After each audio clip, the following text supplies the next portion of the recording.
The Google ads that we write for home services have generated millions of dollars in revenue, not just clicks, actual booked jobs. Today, I'm going to walk you through exactly how I do it, the real playbook I use to write these ads. So whether you're running Google ads for yourself or you're paying an agency to do it, by the end of this video, you'll know exactly what a great Google ad looks like and how to write one yourself. We're going to cover the structure, which is how Google actually serves that ad to the searcher. We'll cover the strategy, which is how we use 3 different ads instead of 1. We'll cover how to pick your angles, and then I'll show you start to finish writing a full ad. This is going to be for a real home service business, so you can see it done in real time. If you're new here, my name's Tyler Davis. I run Lead Liftoff. We help home service businesses scale with ads. We've launched dozens of Google ad campaigns for other home service businesses across the country. If you've been here before, welcome back. Let's get right into it. Most people don't realize this, but Google ads are not a single ad. They're a pool of different pieces that Google puts together depending on the searcher and depending on the query. You give Google up to 15 headlines and 4 descriptions, and then Google will piece those together,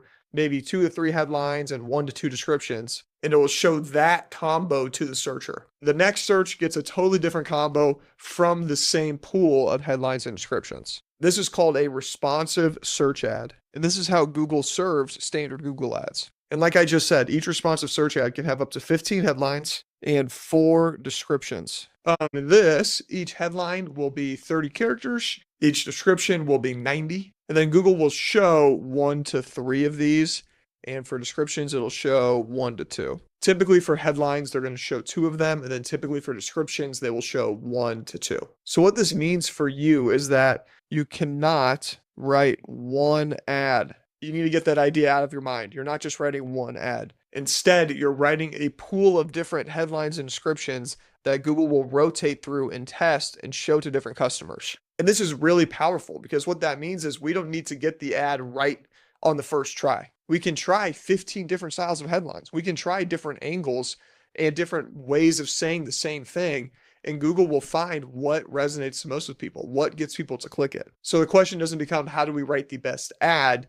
It is how do we create a pool that is cohesive, will show good ads no matter what combination, and is just overall set up for success. Now, there's one more layer to this. So this is a responsive search ad, right?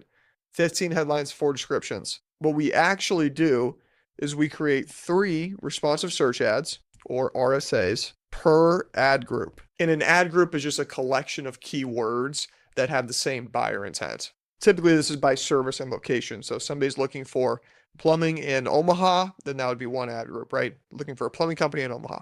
The same intent, they might search it a couple different ways, and we might have a couple different keywords in there, but for the most part, it's the same thing. So for each ad group, we're going to have 3 responsive search ads, which means we're tripling these numbers. So we're having 45 headlines and 12 descriptions. Now, the key here is thinking of each of these as 3 completely different ads. You have RSA 1, RSA 2, and RSA 3. Again, each with their own headlines and their own descriptions in there. And we make these unique by having different angles or different offers in here. So this one might be angle 1. RSA 2 is going to be angle 2, and then 3, right? What that means is the different headlines, they're all going to follow a similar theme for each one. Now, we're selling the same thing. This is the same ad group. We're serving these ads to the same keywords, but each angle is going to emphasize something different. So, for example, angle 1 might be focusing on how the company is local and trusted. Angle 2 might be focused on the professional grade quality. And then the third angle might be transparent pricing. It's important to remember each of these ads are selling the same thing. They're just doing it in a different way. And by doing this, we're finding different types of customers that resonate to different types of offers or different types of ad angles. And we're finding out what Google is going to reward. So what's going to get us a cheaper click? What's going to get us more leads? What's going to get us a higher quality lead who actually converts into a book job? Most contractors don't even fill out one responsive search ad completely. They might put 5 headlines and 1 description.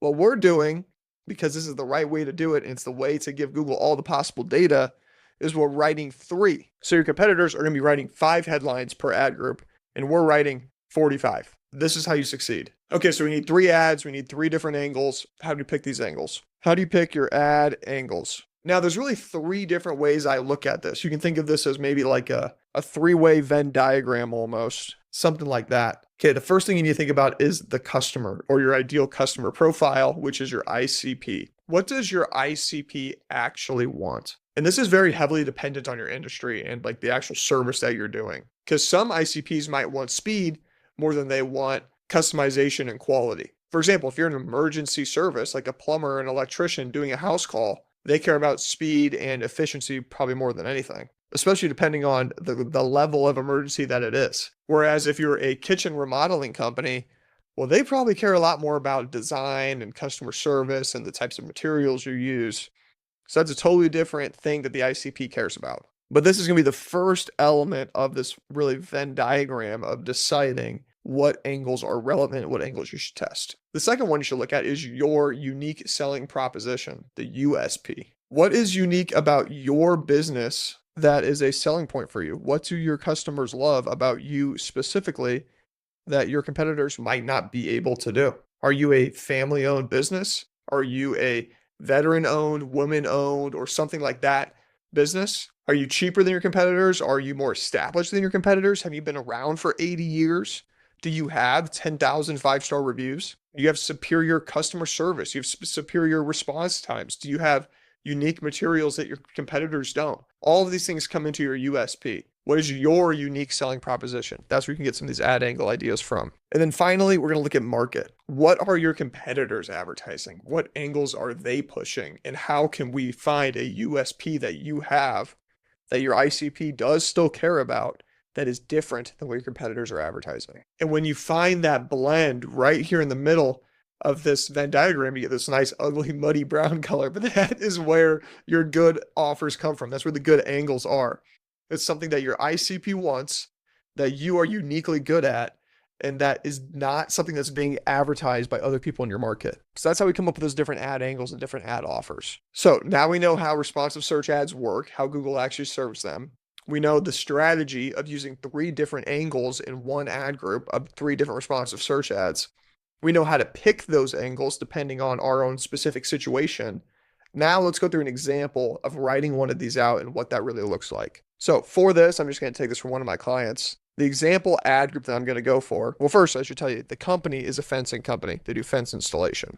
So that'd be the industry. The ad group I'm going to go for is just going to be fence company near me. It's just a standard search that we want to show up for. And from here, I'm going to pull out 3 different angles. One of them being local. That's an obvious angle that someone could use because it's a near me search, right? So talking about how local you are, that can work really well. Another angle is going to be family owned. This is a family owned business. That's another great angle that you can use. And this business specifically, something they really pride themselves on is their communication, which is really an extension of customer service. Nobody likes when the contractor says, I'll be there from 8 a.m. to 6 a.m., somewhere in between. So this is where this company kind of shines. It's one of their unique selling propositions. All right, so for the example today, I want to go with this communication angle. So let's start writing out some headlines and descriptions. So before I start getting into this, there's something you should know. I do pin 2 headlines. The first one I always do is going to be headline number 15.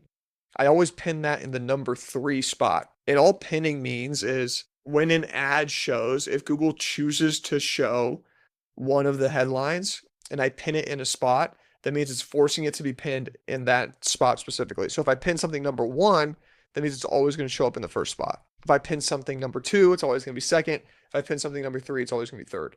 So the thing I always pin as like my 15th headline in the 3rd spot, I'm going to write this down here. So like pin 3, I'm always just going to put the company name. This really just captures different types of searches that include the company name, or people who Google knows has seen your brand before. They're probably more likely to show it, and it's a brand builder. So I always just pin that at the end. The other one I always pin, well, I shouldn't say always. The other one that I pin sometimes, depending on the strategy, I kind of go back and forth on this. It just depends on like what's working in your account and how strong the offer of your ad is. I'll pin something in headline 1 just to make sure that the ad is driven by this one headline every single time, and then headline 2 will change. So for this example, it might be something like local fence company. Just because our search is fence company near me, that's the one we're aiming for, the headline 1 really needs to match that search as much as possible. Okay, now we have the other headlines, which are going to float in the middle really, and they'll show up in the 2nd spot. Sometimes they'll show up in the 2nd spot, sometimes the 3rd, sometimes the 1st. They're just not pinned at all. They'll show up basically wherever. And we can think about this from the standpoint that most people will see this initially.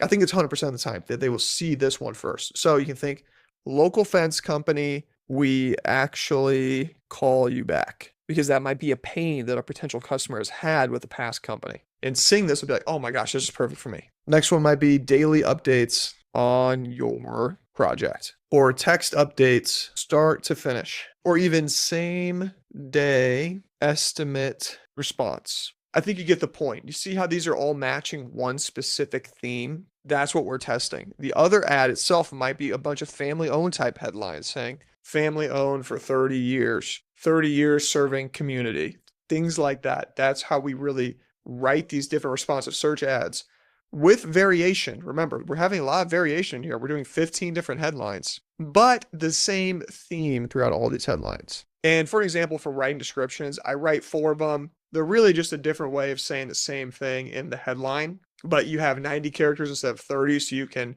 use more natural English and flesh it out a little bit. So for example, you could write done chasing contractors, get updates from quote to final post. Get it? Because they're a fence company. Then I usually end it with the call to action. So free estimate today, or call today, or something like that. And this is just one of 4 that we would write for each ad group. So make sure you fill it completely out. Now, there's a couple of mistakes you probably should avoid. The first ones are obvious. Don't fill it out halfway. Don't just do half an ad. If you can only think of 2 angles, do 2 full ads. Don't just do one that's got 6 headlines, another that's got 6, and a third one that's got 8, right? Do the full ad all the way through. Also, when you're doing these different angles or themes, make sure they're actually different.